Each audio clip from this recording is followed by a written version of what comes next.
Hey everybody, welcome back to my channel. It's Jonathan and I am back with another video, and today I'm going to be finally reviewing a book that I've been talking about actually reading and doing a review for like over a year now.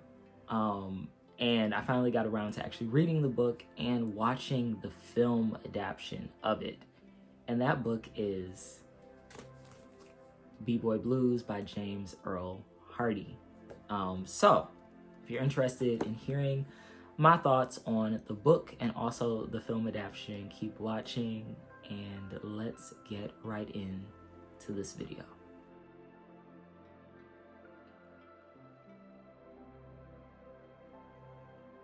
So it's been a minute since I have done a video. Y'all, life has been lifing, and I still have been reading. I've been enjoying the books that I've been reading. But one of the books that I really have wanted to read for a very long time is B-Boy Blues by James Earl Hardy. And a couple of things have sort of reignited my interest in this book and really pushed me to finally actually pick it up and read the book. And the first is the film adaptation of the book.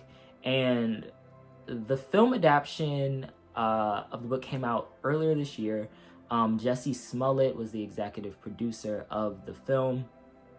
And I was like, oh, this looks great. And I had planned, it's on BET Plus, I had planned on getting a subscription and watching the movie. But I was like, before I watch the movie, I have to read the book. I've always been one of those people where like, I want to read the book so that I can say that the book is better than the movie. And so I always have to read a book before I read the film adaptation so that I can be a little bit more aware of like what in the world is being adapted and just a lot more critical of what I'm watching. But also when I was in Phoenix, Arizona, I went to a Palabras bookstore in Phoenix. It is a Latinx owned, employee owned independent bookstore in Phoenix, Arizona. And I was able to pick up the sequel, which is called Second Time Around. And the third thing is that one of my mutuals on Twitter, Damone Williams, actually is narrating the audiobook. So I had hopped on Audible one day and I was just like, let me look up, this book. I have a couple of Audible credits. And so I saw that his recording of the audio was on Audible. So I quickly downloaded it, started listening to it, and I was hooked. So I was able to breeze through listening to B-Boy Blues on audio, and I was listening to it on my way home from work. I was listening to it when I was cleaning up the house, and it was just a very entertaining read for me, and I didn't have to think too hard about it. So now we're here. So I'm going to kind of jump between talking about the book and the movie. I do want to give like a general sort of synopsis of the book and then my initial thoughts, and then actually get into some spoilers about the book and the movie. So after the sort of general information, I'll let you know, and I really start talking about the book and the movie. So in case you still want to pick up the book, still want to watch the movie, you don't get spoilers, okay? So let's get into this. So B-Boy Blues is a seriously sexy, fiercely funny, black on black love story by James Earl Hardy. And it reads, Mitchell Crawford always wished, hoped, and dreamed for a roughneck, a hip-hop loving, street-strutting, cool posing, crazy crotch-grabbing brother. And he finally finds one in Raheem Rivers, who is a vision of lust, 6 feet tall and 215 pounds of mocha chocolate muscle. Mitchell knows Raheem will take him for a walk on the wild side, especially between the sheets, but he doesn't count on getting behind Raheem's mask and finding someone he can love. And one of the people that actually did a blurb on the back of this book is E. Lynn Harris. And Elin Harris said, add the name James Earl Hardy to the growing list of gifted African-American gay male writers. In his original and engaging debut novel, B-Boy Blues, Hardy has successfully crafted the first gay hip-hop love story. It sexily sizzles off the page. And so, B-Boy Blues clocks in at 283 pages. And I will say that this book is definitely of its time. B-Boy Blues was published in 1994, and it's very 90s. Like, you get you know, all of like the Toni Braxton, Whitney Houston references, like a lot of musical references, Sade. So a lot of song references, a lot of, you know, song lyrics intertwined with the story, guiding the story. It's done really well, and I thoroughly enjoy like the sort of nostalgic feeling of this book. It feels like a 90s love story. And you've got Raheem and you've got Mitchell. Mitchell's character, he's sort of like that typical, like what you see in like 90s films. You know, you've got the college educated, working professional Black character, and he has all of these standards about what his life is. Like, he has a nice apartment and he goes out for drinks with his friends on a regular basis, buzzing social life, social calendar, socially aware, has thoughts on like politics and social issues, and plenty of thoughts on what he wants his relationships to be, like his dream relationship, who he wants to date, who he wants to sleep with. And Mitchell as a character is really attracted to B-boys. And B-boys are like the masculine, you know, like kind of hood, you know, on the verge of DL sort of guys. Like, the ones that are toxic, the ones that, you know, are attractive, and you know that, at least in Mitchell's mind, that they will have great sex, but it probably won't extend, you know, much of anything beyond that. And so Mitchell's like, where that sort of contradicts is Mitchell is like obsessed with like, you know, these B-boys, but at the same time, he really wants like a traditional relationship. Oh, almost like heteronormative, you know, relationship where he cooks and he cleans and he takes care of house, and then the guy, like, you know, is kind of just there and he's able to like take care of him. He likes the roles. That lands him in a lot of trouble. And so he meets Raheem and he sees this guy that's like super attractive, and he's like, oh my God, I want him. And you know, the relationship moves pretty quickly, and I don't want to get into spoilers, but you know, you see the ups and downs of that relationship, and it winds up being very self-reflective. You know, does Mitchell wind up learning his lesson? We can talk about that. Is there growth? We can talk about that. But you get a character like Raheem, and you get to see what Mitchell's sort of like fantasy of what he likes about somebody, what that actually lands him in the real world. You know, seeing somebody as a whole person, understanding that, you know, people aren't just like sex objects, like they're actually people. And so, you know, that is sort of developed throughout this book and this love story, and you see like these two very different men try to work things out in a romantic relationship. And so I will say that this book was thoroughly enjoyable. It was very entertaining. You know, it was one of those books where while I was listening to it on audio, I was audibly screaming. I was talking back to the audio. I was like, this is like, why are you doing this? Like, oh my gosh. It's definitely not a book for, it's a very mature book. There is a lot of sex. It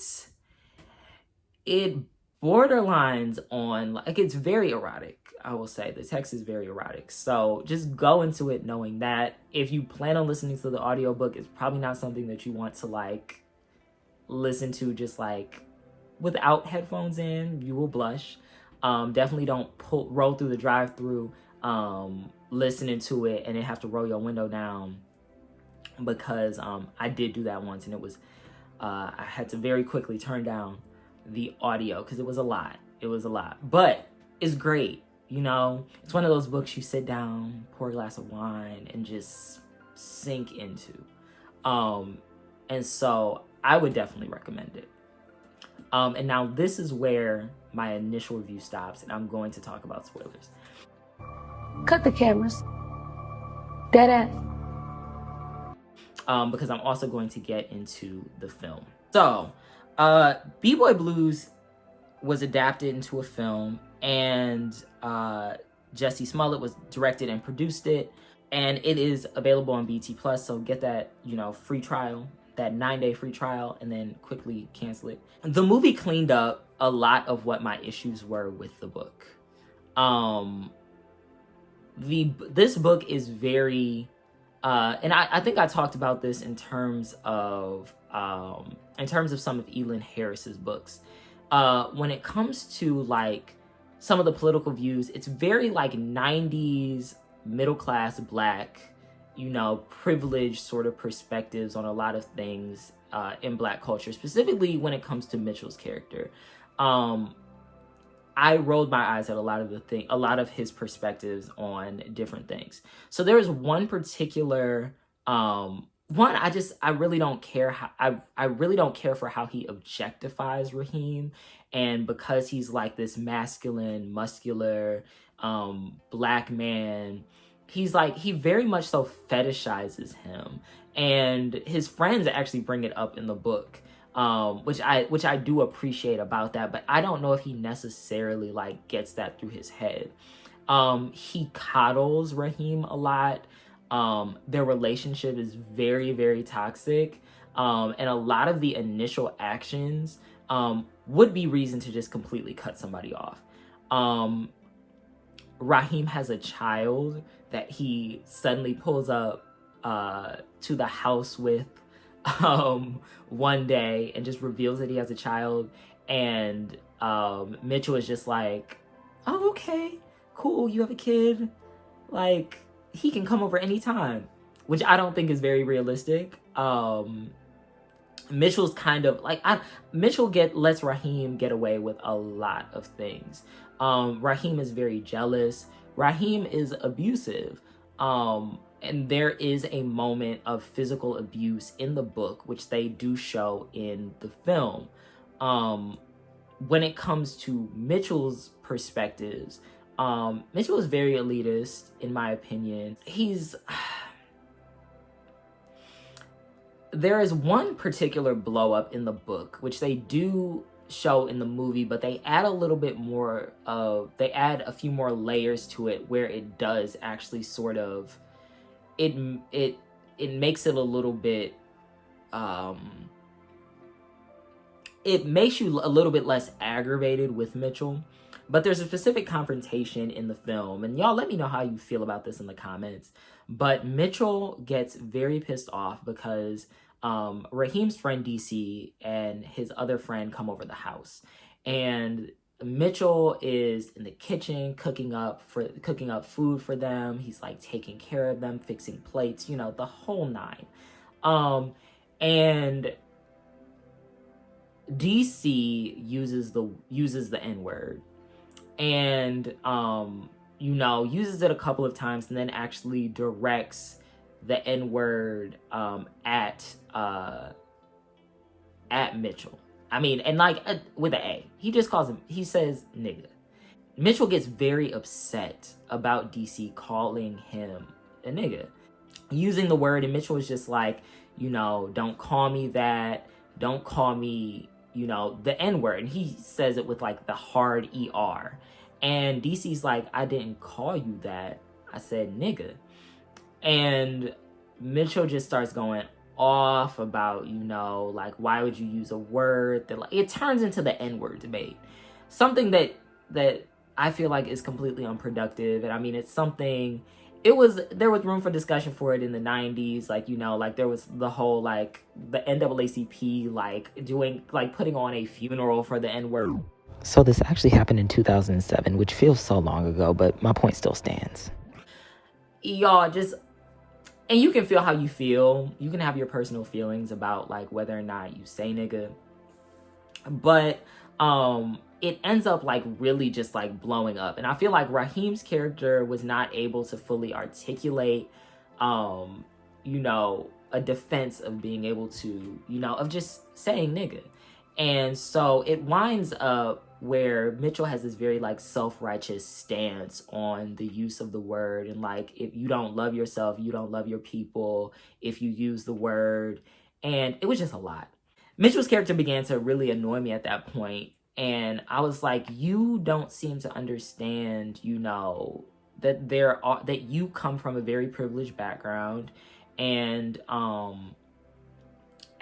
that your understanding of just like African American vernacular and the language that is used in like more in, you know, the communities that aren't like upper middle class, you know, just like ritzy black people, you know, people are going, like, people talk differently. And he automatically assumes the worst about DC because of the fact that he uses the N-word. And so in the film, DC winds up using like transphobic language and slurs, and in addition to like using the N-word, which Mitchell gets all riled up about. Now in that instance, when it comes to the transphobic language and the, you know, transphobic slurs, I was in complete agreement with Mitchell's reaction. However, when it came to just like them still sprinkling in that whole N-word issue, it kind of just, you know, it made Mitchell seem really petty throwing in the N-word thing, you know, like don't call me that. And it's like, so you want these b-boys, you want these, you know, quote unquote thugs.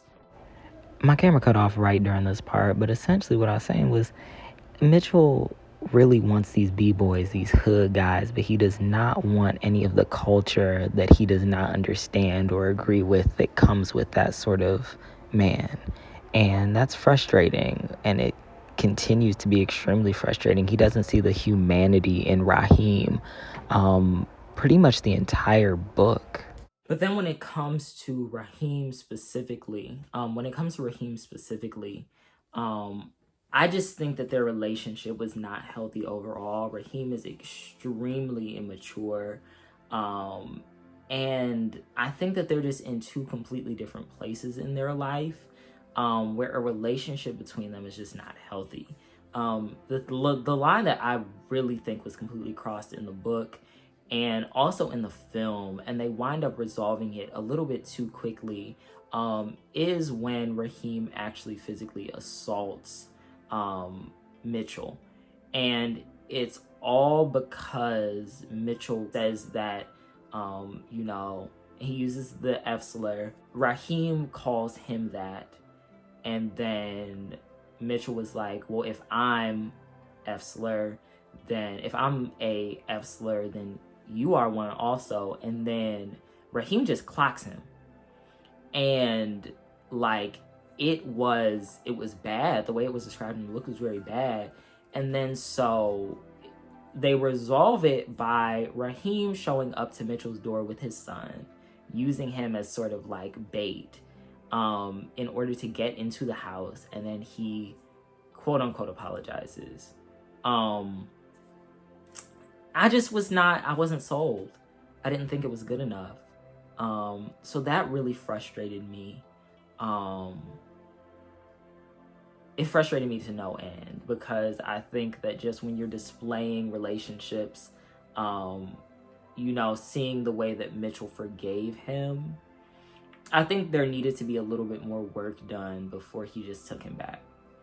And so I think that them staying together in the end, and of course this is a spoiler, them getting back together and really sticking by each other, you know, I think that there needs to be a little bit more. And so I did start reading the sequel, And we'll see. We'll see what the sequel is giving in terms of the relationship, because it's starting off at least with Raheem narrating.